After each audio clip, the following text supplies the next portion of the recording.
Hey everyone, welcome to Headlines.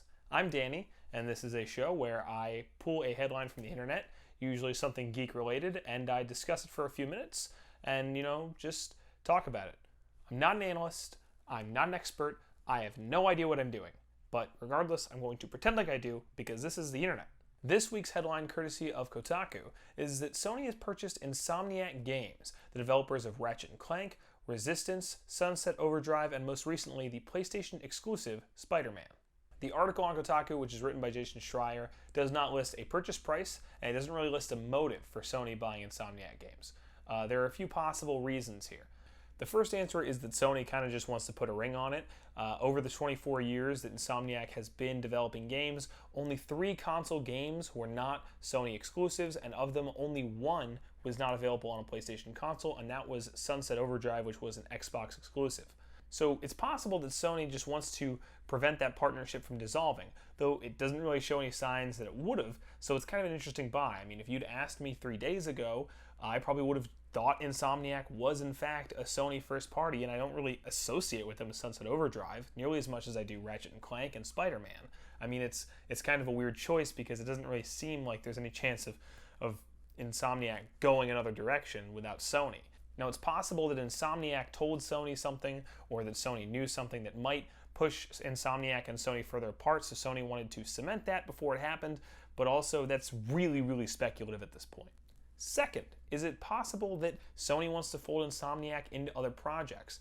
Activision has this strategy a lot with their games. They'll purchase multiple studios, such as Sledgehammer and Raven, and fold them into one project. Sledgehammer and Raven both worked separately on 2 different parts, but collaborated on Call of Duty World War II. It is possible Sony wants to inject some of Insomniac's talent into projects they think are suffering or that may not be going as well as planned, but that seems unlikely too. Sony's exclusive game has kind of been batting high. I mean, you've got God of War, you've got The Last of Us, you've got Horizon. Sony's exclusives do not seem to be suffering, so there's no real reason to inject any of Insomniac's talent or to have Insomniac take over a project that they think is failing, because there haven't been a lot of failures so far.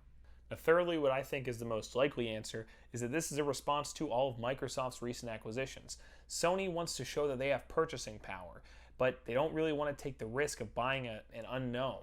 Now, Microsoft's clearly have been higher stakes, they've been higher payout, they've been kind of higher profile. I mean, Sony already works with Insomniac, there's no real game changer here, as opposed to Microsoft buying In Exile, buying Obsidian, buying Ninja Theory, buying Double Fine. There's no wow factor to this buy, but it is sort of a power play. Sony's simply saying, we too can buy a AAA developer and not really smirk at it, not really wince. It's not a big deal to them. They just want to show Microsoft they can do it.